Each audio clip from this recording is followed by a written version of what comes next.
दोस्तों, मिस्र देश में मौजूद गिजा द ग्रेट पिरामिड जितना शानदार है उतना ही रहस्यमय भी है। इसके नीचे छिपे हुए कमरे और चेंबर को आज तक पूरी तरह से एक्सप्लोर नहीं किया जा सका है, लेकिन आए दिन कुछ ऐसे नए खुलासे होते हैं जिन्हें सुनकर लोग हैरान हो जाते हैं। वैसे क्या आपको यहाँ पर मौजूद चौथे पिरामिड, गुप्त चेंबर, टेम्परेचर और बेन पत्थर के बारे में पता है? अगर नहीं तो आज के इस वीडियो में हम गिजा के ग्रेट पिरामिड में छिपे उन्हीं रहस्यों के बारे में बात करेंगे। तो चलिए बिना समय गंवाए इस वीडियो को शुरू करते हैं। टेम्परेचर। साल 2015 में साइंटिस्ट्स और आर्किटेक्ट्स की एक अंतर्राष्ट्रीय टीम के द्वारा गिजा के पिरामिड का जॉइंट सर्वे कंडक्ट किया गया, जहां उन्हें थर्मल एनोमलीज मिले। उन्होंने जितना एक्सपेक्ट नहीं किया था उससे कहीं अधिक तापमान उस पिरामिड के अंदर मिला, जिसकी वजह से वे इस ग्रेट पिरामिड के नीचे तक नहीं पहुंच पा रहे थे। खैर, आगे की एनोमलीज ग्रेट पिरामिड के ऊपरी हिस्से में पाए गए। वैसे डिस्कवरी तब हुई जब रिसर्च टीम ने पिरामिड को स्कैन करने के लिए इंफ्रारेड थर्मोग्राफी का यूज किया, जिसमें जैसे जैसे सूरज ऊपर आ रहा था पत्थर गर्म हो रहे थे और सूरज डूबने के बाद पत्थर अपने आप ठंडा हो गया। हालांकि आज तक पिरामिड के अंदर मौजूद कमरे और चेंबर्स तक हम पहुंच नहीं पाए हैं, लेकिन वे चेंबर स्ट्रक्चर की तुलना में गर्म क्यों होता है जबकि उनके आजू बाजू पत्थरों के स्ट्रक्चर है? इसका पता चलने में हमें कुछ साल और लग सकते हैं। सॉज। पिछले कुछ सालों से आज तक जिन्होंने भी ग्रेट इजिप्शियन आर्ट वर्क और मॉन्यूमेंट्स यानी स्मारकों को बारीकी से अध्ययन किया है, उन्हें सिर्फ इस प्रश्न ने बेचैन किया है कि आखिर पहले के लोगों ने कैसे और किस तरह इन हेवी और मोटे पत्थरों और चट्टानों को काटा होगा, क्योंकि इन पत्थरों की कटिंग इस तरह से की गई है जैसे कि आज के मक्खन को काटा जाता है। दुनिया की बड़ी बड़ी कंस्ट्रक्शन कंपनियां मिस्र के इन ग्रेट स्मारकों को दोहराने के लिए संघर्ष कर रही हैं, लेकिन अभी तक ऐसा करने में सफल नहीं हो पाई हैं। हालांकि ऐसा माना जाता है कि प्राचीन मिस्र वासियों ने इन स्मारकों को बनाने के लिए बेसिक हाथ के औजारों से अधिक किसी और चीज का इस्तेमाल नहीं किया होगा। वैसे हम सब इसमें पूरी तरह से विश्वास तो नहीं कर सकते हैं, क्योंकि हमें लगता है कि उनके पास जरूर शक्तिशाली आरियां रही होगी। हालांकि इसका सबसे स्पष्ट संकेत हमें ग्रेनाइट ताबूत के रूप में गिजा के ग्रेट पिरामिड के अंदर राजा के चेंबर से मिलता है। इस ताबूत के नीचे जो मार्क के निशान बने हैं उन्हें सिर्फ और सिर्फ आरियों का इस्तेमाल करके ही बनाया गया है। वॉइड्स। दोस्तों, करीब 4,500 साल पुराने बने मिस्र के इस प्राचीन ग्रेट पिरामिड को हम अभी भी पूरी तरह से समझ नहीं पाए हैं कि ये कैसे बना था। वैसे तो इसके बारे में कई मिस्ट्री हैं, लेकिन साल 2017 में इस पिरामिड का एक और मिस्ट्री सामने आया जिसने सभी को हैरान कर दिया।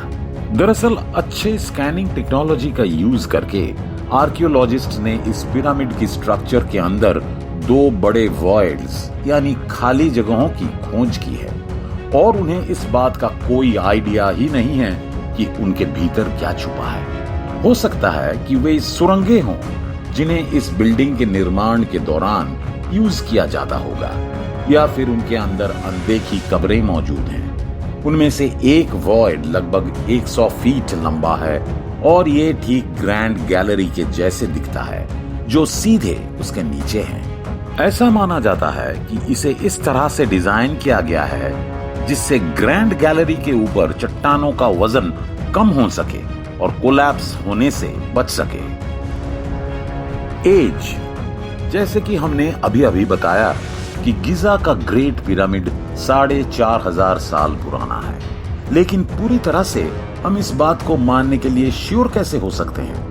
मेन स्ट्रीम इतिहासकारों का कहना है कि गिजा के पिरामिड 2589 और 2504 ईसा पूर्व के बीच में कुल 85 सालों में बने थे, लेकिन ये पूरी तरह से सही नहीं हो सकता। ये अनुमान साल 1984 में हुए उन मटेरियल के ऊपर से रेडियो कार्बन डेटिंग टेस्ट से आया है जो पिरामिड के अंदर और आजू बाजू में थे। इसके पहले हमें रेडियो कार्बन डेटिंग के बारे में कुछ भी नहीं पता था जितना कि अब है। आगे की टेस्ट जिसे साल 1994 और साल 1995 में किया गया, उससे पता चला कि साल 1984 में दिए गए अनुमान से करीब 2 सेंचुरी ज्यादा हो सकती हैं। ये सब इस पिरामिड को 200 साल जवान बना रहा है। यहाँ पर एक परेशानी यह है कि रेडियो कार्बन डेट्स अक्सर लकड़ी से प्राप्त किया जाता है, जबकि मिस्र वासियों को लकड़ी को दोबारा से इस्तेमाल करने की आदत थी। यहाँ तक कि हिस्ट्री के किताबों में भी 4500 साल पुराना जिक्र किया गया है, लेकिन अगर देखा जाए तो ये 4000 साल के आसपास का हो सकता है। Secret chambers. दोस्तों, हमने पहले ही इस आइडिया पर डिस्कस किया है कि वॉइड्स और एनोमलीज इस ग्रेट पिरामिड के अंदर मौजूद है।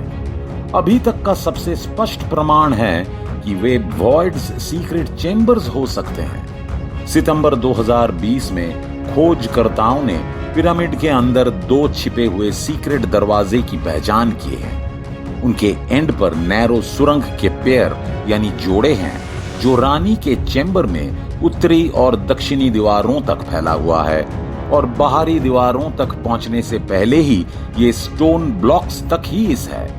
इस सुरंग में इंसानों के लिए पर्याप्त जगह नहीं है कि इंसान उन्हें एक्सप्लोर कर पाए, लेकिन वेब वॉट नाम के एक रोबोट को इस जगह पर भेजा गया था और उसने एक छोटे पत्थर के दरवाजे का तस्वीरें लिया जिसमें कॉपर के 2 हैंडल्स लगे हुए थे। उसी रोबोट ने दीवार पर पेंट किए हुए हल्के लाल रंग के चित्रलिपि के भी तस्वीर लिया। चित्रलिपि रफ यानी कि खूरदरी और लगभग दीवारों पर बने चित्रों के जैसे थी, इसलिए ये संभव हो सकता है कि वे राजमिस्त्री द्वारा छोड़े गए मार्गदर्शक निशान होंगे जिन्होंने पिरामिड को बनाया होगा।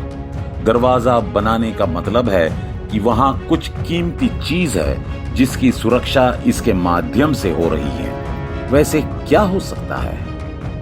The Orion mystery.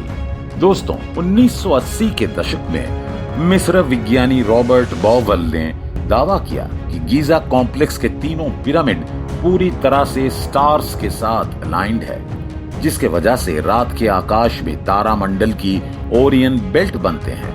इसके बाद इन्होंने एक किताब लिखी जिसका नाम था ओरियन रहस्य यानी द ओरियन मिस्ट्री। ये किताब जिसे उन्होंने जारी किया था, किताब न्यूयॉर्क की बेस्ट सेलर किताब बनी और इस आइडिया ने लोगों के मन में अपनी जड़ें जमा ली। हालांकि समस्या यह है कि इस कॉन्सेप्ट में पूरी तरह से सच्चाई नहीं है। आप ओरियन बेल्ट की मदद से पिरामिड को एक लाइन में नहीं बना सकते हैं जब तक कि आप एक या बाकी को उल्टा नहीं कर सकते हैं। निश्चित रूप से अगर मिस्र वासियों का इरादा सितारों की पोजीशन को रिफ्लेक्ट करना होता तो वे उन्हें इस तरह अरेंज करते कि जिससे इन्वर्शन की जरूरत नहीं पड़ती। दूसरी बात यह है कि तीनों पिरामिड एक साथ एक समय पर तो बिल्कुल ही नहीं बने थे। वहां ऐसा कोई एविडेंस नहीं है जो ये बताएं कि जब पहला पिरामिड बना था तब तीसरे का प्लान किया गया था। Polished facade. दोस्तों, पिरामिड आज जितने इंप्रेसिव दिख रहे हैं वे इससे कहीं अधिक इंप्रेसिव दिख रहे थे जब ये पहली बार बने थे। 4000 साल से ऐसे ही खड़े होने की वजह से इनकी बाहरी सतह खूरदरी और लंपी हो गई है। जब पहली बार ये बने थे तो पूरी तरह से चमक रहे थे, जो इस तरह दिख रहे थे कि वे कांच से बने हैं। हार्वर्ड यूनिवर्सिटी से पढ़े हुए जैकलिन विलियमसन नाम के एक मिस्र विज्ञानी के अनुसार पिरामिड के बाहरी भाग को हाई डिग्री टेम्परेचर में पॉलिश किया गया था, जिसके लिए एब्रेसिव मटेरियल जैसे फाइन सैंड और बलुआ पत्थर का इस्तेमाल किया गया था। इतना ही नहीं, स्मूथनेस पैदा करने के लिए ईंट का भी इस्तेमाल किया गया था। दिन के समय में जब सूरज की रोशनी तेज होती थी तब ये पिरामिड काफी ग्लो करते थे। विलियमसन के अनुसार इस प्रोसेस में काफी समय और लोग लगे थे। हालांकि समय के साथ साथ इनका चमकीलेपन धीरे धीरे कम होता गया। बेन हम मिस्र के ऐतिहासिक अभिलेखों से जानते हैं कि बेन स्टोन यानी पत्थर सुपरनैचुरल गुणों के लिए जाना जाता था।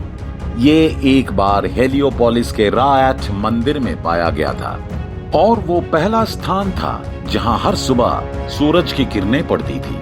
हालांकि ओरिजिनल पत्थर काफी लंबे समय से खो गया है, लेकिन इस प्रसिद्ध पिरामिड के कैपस्टोन्स के सहित मिस्र में आज भी उस तरह के डिजाइन और मूर्तियां मौजूद हैं। इस पत्थर को फीनिक्स का प्रतीक माना जाता है। फीनिक्स मिस्र के माइथोलॉजी में एक महत्वपूर्ण प्राणी है, क्योंकि इसके पास मरने के बाद जिंदा होने की अनोखी एबिलिटी थी। ये मरने के बाद दोबारा जिंदा होकर अपनी जिंदगी को जीता था। कुछ इतिहासकारों का मानना है कि बेन फिनिक्स के सीड यानी बीज को भी रिप्रेजेंट करता है। The fourth pyramid. दोस्तों, ये आमतौर पर मानी जाने वाली थ्योरी है कि गीजा के पठार पर कभी चौथा पिरामिड भी था। खैर, अभी तक बहुत लंबे समय से कोई भी आर्कियोलॉजिकल सबूत नहीं मिला है जो ये साबित करें कि वहां पर कोई चौथा पिरामिड भी था। लेकिन शायद ये रहस्यमयी सीढ़ी इसका पहला संकेत हो। ये सीढ़ी रेगिस्तान के नीचे जाता है। ये सीढ़ियां कई फुट चूना पत्थर के माध्यम से सीधे नीचे की ओर जाती हैं, जहां पठार के नीचे छिपी हुई पूरी एक दुनिया है। दोस्तों, ये साल 2018 तक अननोन था। हालांकि पठार का एक्सेस बहुत लिमिटेड है, क्योंकि सीढ़ियां उस जमीन पर भी हैं जिसे मिलिट्री द्वारा ओन किया गया है। लेकिन जब कुछ लकी आर्कियोलॉजिस्ट को एंट्री मिल गई, तब उन्होंने पाया कि इसके अंदर एक पॉइंट पर करीब 125 फीट गहराई पर पानी भरा हुआ है। इसके साथ ही इस अंडरग्राउंड एरिया में काले बेसॉल्ट यानी पत्थर और ग्रेनाइट को इंस्टॉल किया गया है। प्राचीन लेखक हेरोडोटस ने एक बार मिस्र के एक पुजारी के बारे में कहा था कि उस पुजारी ने उसमें एक अंडरग्राउंड चेम्बर बनाया था। वैसे ये इस पठार के नीचे पूरा का पूरा सीक्रेट शहर ही बसा है, जो लोगों को काफी हैरान करता है। दोस्तों, उम्मीद है कि आपको हमारी ये वीडियो पसंद आई होगी। अगर आपको ये वीडियो अच्छी लगी हो तो वीडियो को लाइक और शेयर जरूर करें, और इसी तरह के इंफॉर्मेटिव वीडियो देखने के लिए हमारे इस चैनल को सब्सक्राइब भी करें। फिलहाल के लिए इस वीडियो को बस इतना ही। मिलते हैं किसी अन्य इंफॉर्मेटिव वीडियो के साथ। धन्यवाद।